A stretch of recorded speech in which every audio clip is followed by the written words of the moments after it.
Olá, eu convido vocês a assistirem mais uma entrevista do programa Mundo das Finanças, dessa vez com o professor Ixia Cheng, da Fundação Getúlio Vargas de São Paulo. Vamos falar sobre economia das empresas, né? Mais especificamente de um campo super moderno, que é o de finanças corporativas, e ela tenta explicar um pouco do porquê que as empresas tomam dívida, porquê que elas emitem ações, porquê que elas pagam ou deixam de pagar dividendos, e isso nos ajuda a entender, né, o comportamento das empresas no mercado acionário e no mercado de dívidas, no mundo de renda fixa.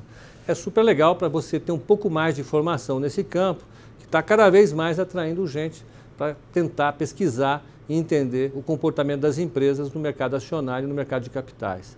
Então, mais uma vez, fiquem com a gente no Mundo das Finanças, com a entrevista do professor Ixia Cheng.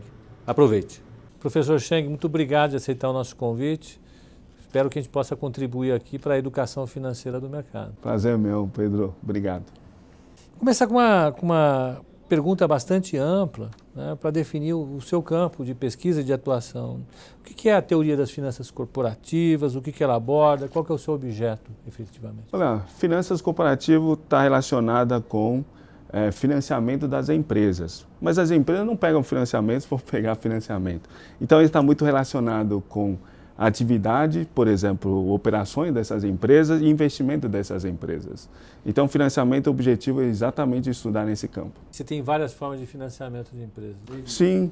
Você pensar um pouco, por exemplo, a gente sempre faz uma separação, quem é dinheiro do próprio sócio das empresas, né? E o sócio majoritário e minoritário, isso a gente chama de patrimônio próprio, né? Capital próprio. Ou pode ser outra forma, que capital terceiro, que é dinheiro dos bancos, né, o dinheiro proveniente do mercado financeiro.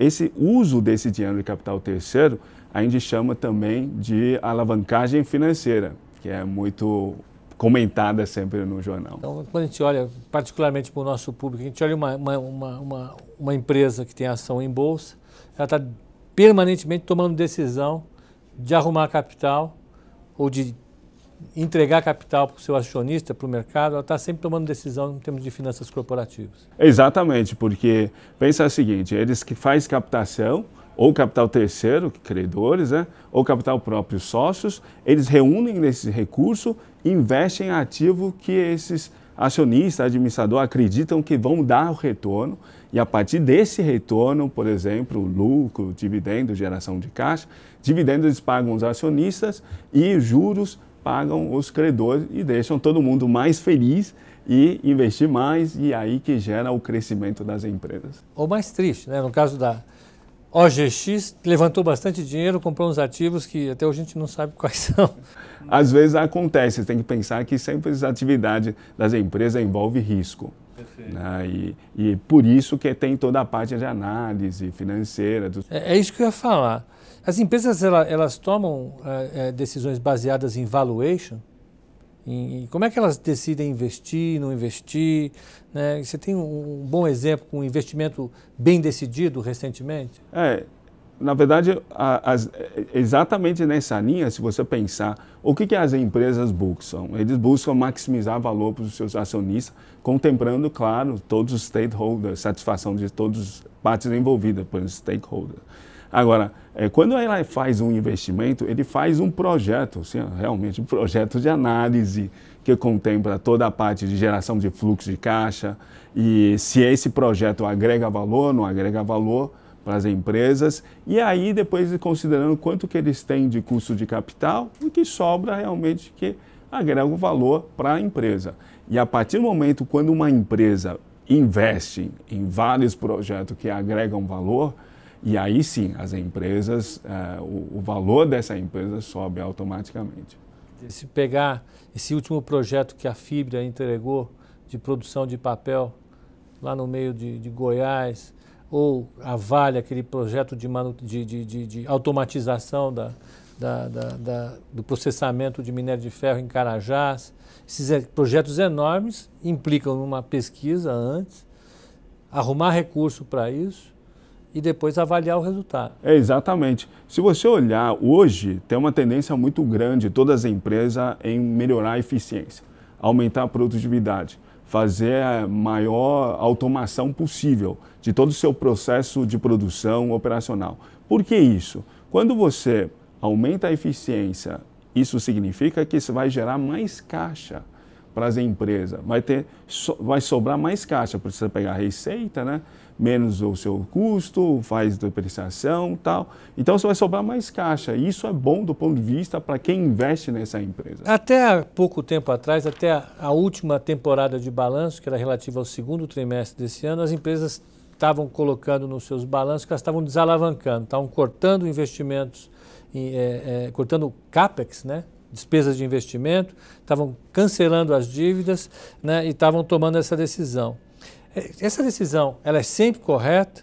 As empresas, elas têm que tomar dívida é uma coisa ruim, uma coisa boa? Como é que a gente pode avaliar isso? Poxa, ainda bem, né? Não é sempre correta não, pelo amor de Deus. Espero que seja temporário. Por que temporário? Porque as empresas, quando começam a desalavancar muito e, inclusive, está desinvestindo para pagar seus credores, isso é um mau sinal, né? Isso é um mau sinal porque isso significa que ele visualiza a economia, seja a economia no Brasil ou fora, e em relação ao negócio dele, não tem muito crescimento. Então, para se proteger, ela começa a se reestruturar de tal forma que não fique com excesso de dívida. E para isso, quando o negócio não tem uma perspectiva boa, ela acaba se reduzindo operacionalmente e mantendo apenas só aqueles negócios, unidade de negócio que vai gerar valor conforme o plano de negócio dessa empresa.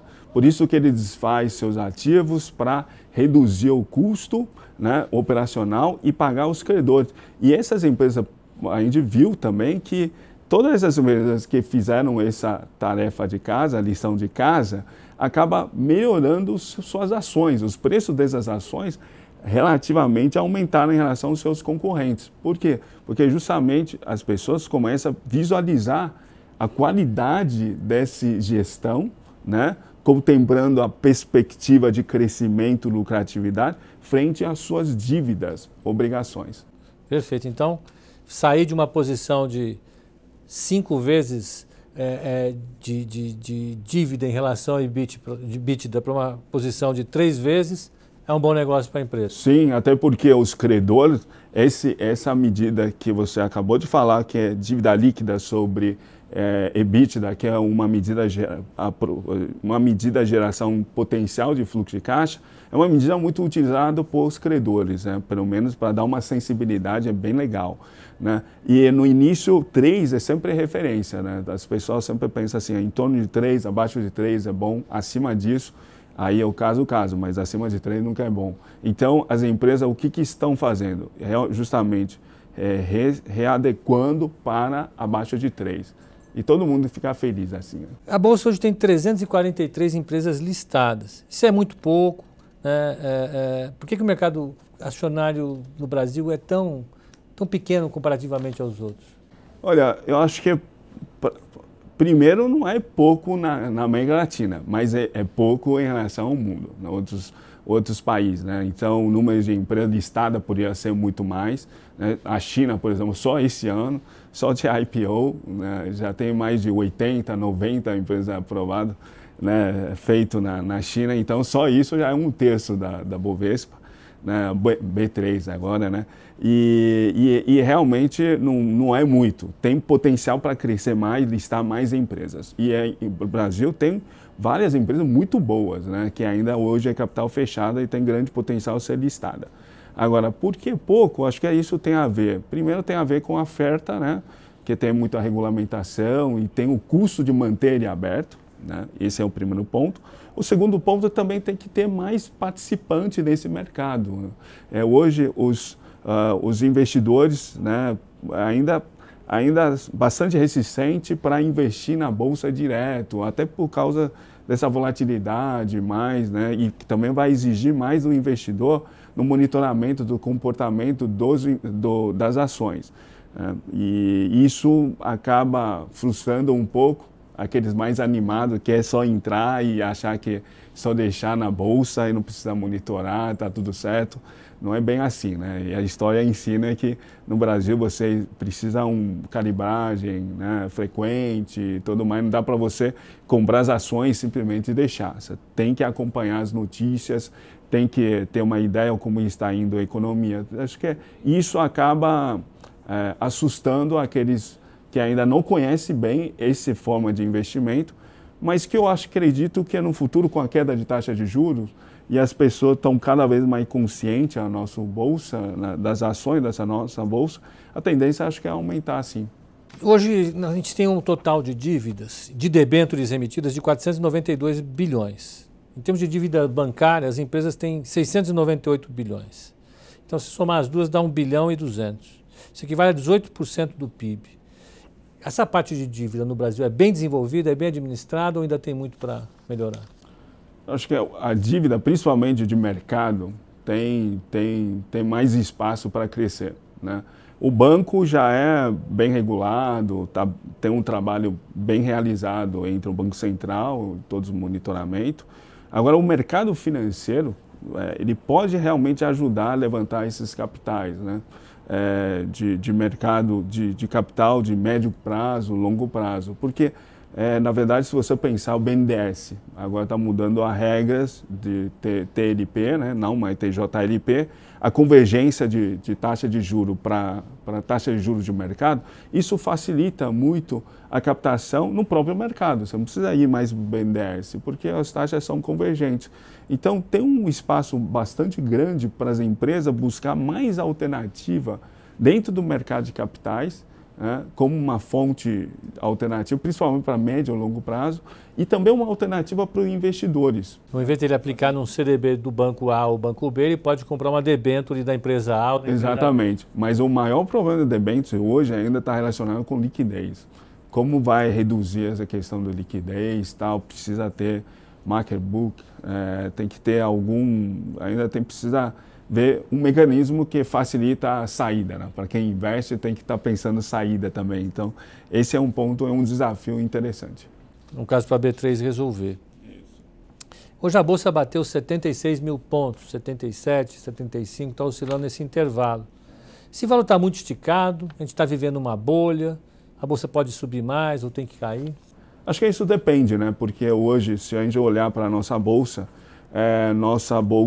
são principais setores, principalmente commodities, infraestrutura, banco, varejo, né? Basicamente, e a construtora, sei lá, né? Então, se você pensar, a Bolsa está subindo, mas ele teve um empurrão do crescimento do commodity, por exemplo, nos últimos semanas, nos últimos meses, mas esse movimento, na verdade, tem a ver com a apreciação de moeda chinesa, né? Tá certo? Porque como apreciou a moeda chinesa, então os preços do commodity acabou aumentando. Então, esse é um ponto que é geral, é um impacto geral, né? Muita gente está preocupada se vai crescer, não vai crescer. Eu acho que a questão de commodities a gente pode deixar um pouco do lado, porque isso depende do Brasil, depende de lá fora, depende da China e depende agora se vai ter guerra, não vai ter guerra, então da Coreia do Norte. Então isso é deixar do lado. Agora, internamente, eu acho que tem muitas oportunidades.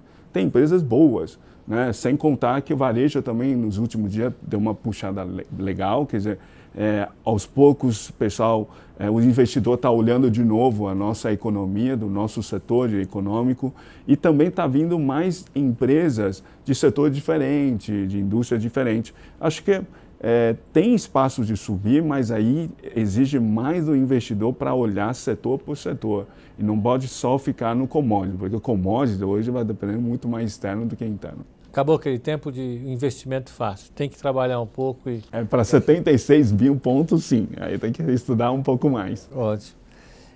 A Vale e a Suzano, a Vale do Rio Doce e a Suzano, Companhia de Papéis e Celulose, fizeram recompra dos papéis preferenciais e tiraram ele de mercado para ficar só com papel ordinário. Isso é bom? O que isso significa para o investidor? Bom, isso significa que está melhorando a governança corporativa dessas empresas, unificando as classes em uma classe. Isso é excelente, porque fica mais fácil para as empresas monitorar, para investidor monitorar também, e sem contar que as próprias empresas, a Vale, Suzano, está fazendo um maior esforço para tornar todo esse processo transparente. Então, para os minoritários, investidor é ótimo. Por outro ponto, também excelente, é a questão de liquidez. O fato de você juntar duas classes em uma, isso aumenta a liquidez. E aumentando a liquidez, chama mais liquidez. E liquidez tem um impacto grande sempre na valorização dos papéis. Então, porque se é mais líquido, então os investidores têm a maior tendência a assumir mais posições, né? Ele já consegue casar com um derivativo no meio, se ele quiser. Então, isso é muito bom para essas duas empresas, não só por causa da governança, e também por causa da liquidez. Perfeito. Professor Cheng, muito obrigado pela sua visita. Espero que a gente possa fazer uma outra entrevista em breve, discutindo os mercados. Muito obrigado pela oportunidade, bom dia.